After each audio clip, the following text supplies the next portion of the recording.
Z from Zombies Dirty World. Part 5. Clock Time 2. Any similarity to this filthy reality is just another dirty coincidence. We must look for other options, RHYNA told me with a hint of concern in her words. Yes, now that I think about it, do you remember those fragments found on the hard drives in the ruins of an old military base? Those who had terms like, top secret and for your eyes only. I just related it to the friend John Bai, the agent of the secret police of that country in the South Caribbean controlled by psychopaths. And if we consider the security levels of the rampant technology of this era, they are no problem for our search bots. I see where you want to go with this, Cole. As soon as the first alarm sounds we can find out in real time. And so we did, we programmed search bots infringing, from the most secure communications to those for public entertainment. We asked Ismail to take us to an ATM before we ran out of cash, and then to our home on the outskirts, and while we were on our way, we received notifications from the search bots. There were different communications in text, audio, and video regarding the symptoms of Z. Tales that originated in a data processing agency in the Mediterranean in contact with someone reporting from the Far East, transmitted under maximum security to a local agency nicknamed The Company. They seem to be very dedicated to secrecy, I told RHYNA, handing her a cup of tea. I didn't expect so much hostility associated with it. They cultivated many unhealthy habits. That is also part of the causes of the cataclysm, the dark side of humanity. Here, among what the bot intercepted, there is something in video that is marked as classified. It's video. I sat with my cup next to RHYNA and we watched live footage of people running in the night amidst the chaos, the voice of someone shouting. Depressed mind. In pain. In pain. The voice, laden with desperation, was lost among the sounds of gunfire, flashes, and shots. That camera was in the hands of someone who was running, and the rest of the images were confusing for us. I didn't understand what they were saying, but there was a clear urgency, they had Z coming at them. Where is that? I asked in vain because at the same time I saw the location sign. The following silent video showed, from the perspective of a security camera, a waiting room where a visibly infected person entered and lunged at the one closest to them, causing a chaotic flight from everyone present. The infected individual overwhelmed their victim and continued in the direction the others had fled, then the victim clumsily got to their feet and followed the same path, and the video ended. There was a third video, recorded from a cell phone whose camera was aimed at a computer screen. The images were skewed but it was possible to distinguish that it was about mobilizations of groups of too many heavily armed soldiers. The voice behind the camera described that there had been talk of a terrorist attack with chemical weapons, and that the safety of the leaders was being prioritized, but that this did not justify deploying such a large number of troops and with such a high level of armaments. I don't know how much more of this kind of thing we will have to keep seeing. I told RHYNA, but we can already see what stands out. Apart from the Z, he replied to me, the issue of keeping it a secret instead of organizing and helping each other, they only care about themselves without regard for others. And if in our time those places are uninhabited by humans, it seems that their decisions have not been among the best. Something exploded. 2,000 or 3,000 meters away, there had been a dry and brief explosion, like a giant clap of thunder. Half-dressed, because we had stripped down due to the sweltering heat of the afternoon, we stepped out onto the street to see what was going on, and while we fastened our clothes, the scanners swept the area, detecting a hot spot of extreme temperature in the direction of the hospital. It's in the hospital. Confirmed in the projector of my contact lenses. RHYNA was already calling Ismail with a cell phone emulator, who would arrive shortly.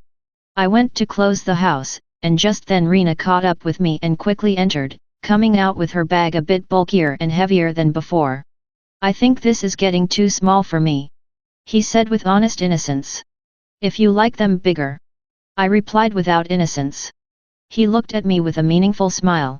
It's not the time, Cole. Then yes. And Ismail arrived with his fragrant vehicle. We headed straight towards the epicenter of the explosion, and as we got closer, the traffic became increasingly congested. When we were about 200 meters away, I remembered that I shouldn't expose Ismail to any kind of risk that could affect his future, and I said to him, "Stop it here. We will continue on foot. Let's go, RHYNA. We need to check the causes, I said when we left the vehicle behind. And if they are linked to Event Z. Smoke, there was a lot of black smoke and the air was filled with dust, giving a yellowish and grim appearance to the atmosphere. Thus, we approached from the back street of the hospital, which seemed less congested.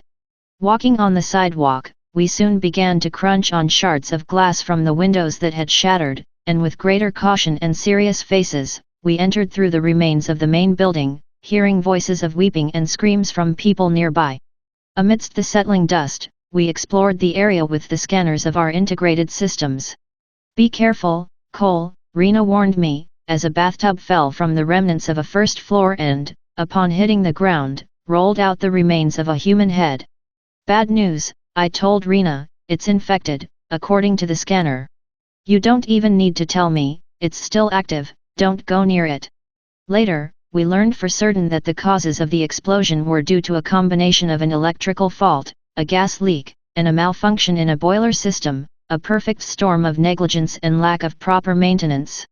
But when we were still there, I had no better idea than to remind RHYNA about the infected person we had discovered in that hospital. We were in what could have been an entrance for medium-sized vehicles like ambulances, perhaps. A huge sliding gate was closed, and jammed by dents and the weight of the debris halfway through collapsing. A smaller door made of the same metal was also closed. I tried to kick it open. It was tightly closed, and I only managed to dislodge some debris that hadn't fallen yet. I told RHYNA, we won't be able to do it this way. Yes, we will be able to, RHYNA replied to me as my contact lenses automatically polarized in response to the flash of the laser, which drew a bright line in the dusty air, knocking down part of the wall beside the door and leaving a narrow gap for us to barely squeeze through. The first thing I did upon noticing the first laser flash was look back, hoping not to find witnesses to the anachronism that a powerful laser represented in an earlier time. As a faint whistling of reloading intensified, escaping human hearing, RHYNA took the other laser projector out of her bag and handed it to me, saying with complete nonchalance, "If we were going to go in there, I'll watch your back and you protect my beautiful, lovely, and precious backside." I didn't expect that at that moment. I nodded and checked the scanner again before moving forward. On my augmented vision screen, amidst the interference from the short circuits that continued to spark, several human figures appeared, fallen and motionless. The ones who are closest are already deceased, I warned RHYNA without needing to do so. But saying that with firmness made me feel more confident, and I'm sure it did for her too. So, we went in, and then I saw a sign that said, "Morgue." Those had been there since before the explosion. The internal door of the morgue was a swinging door, but it had been left open outward. "Better be careful," RHYNA told me and added, "We scan from here and leave before they see us and mistake us for intruders." At the same time, colored lines appeared on my augmented vision screen. The detectors found concentrations of fentanyl and the flickering red lines of imminent danger. "Better we leave now, Cole," she said to me very seriously. "Yes," I replied.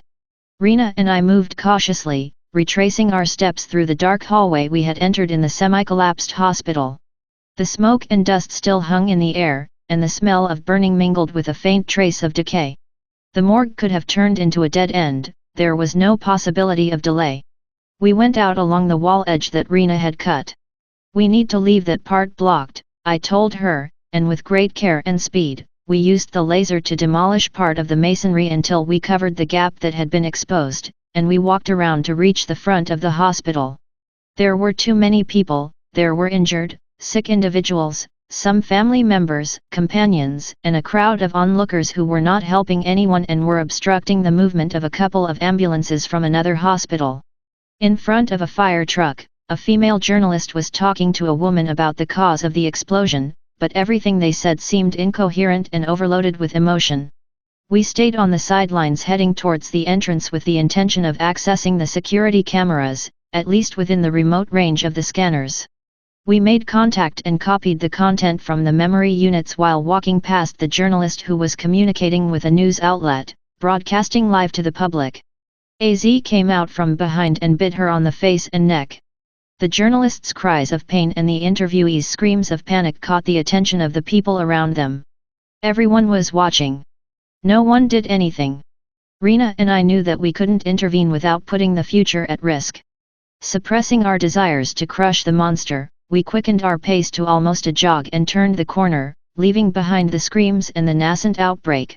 We called Ismail to come pick us up a few blocks away, but he didn't respond to the call. It made me think, but not at that moment. We returned to our home heated, thirsty, and filled with a sense of urgency, our adrenaline spiked by what we had witnessed. When RHYNA came in, she handed me a piece of fruit and a cup of the leftover cold tea that had been in the fridge. I locked the door and checked the state of the windows. At the first sip of the cold tea, my body broke out in a wave of sweat. Apparently, it was something to do with dehydration. RHYNA undressed and went to freshen up in the shower. I immediately followed her example. "Why is it so hot?" I said as I sprawled out on the warm sofa with my still wet body. "Because we are in the middle of summer in a huge concrete city under the sun during a time of global warming," RHYNA told me, posing like a work of art dressed in her contact lenses. A series of memories about the statistics I had studied flashed briefly through my mind. "Yes, of course," I replied to him. Lately, I had been answering yes to almost everything. "We always sync well." The augmented reality screens of our contact lenses showed us the information copied from the hospital databases. It would take us time to study it. The security camera videos showed Z activity near the boiler area. In another video, some infected were seen stumbling out of the morgue, which explained why we had found its door open outward. In a forensic medical file, there were reports that repeated words like fentanyl and associated pathogens. It was 6 years ago. Among the data from a personal computer not connected to the internet, belonging to someone from the hospital, a folder was titled, Origins Z.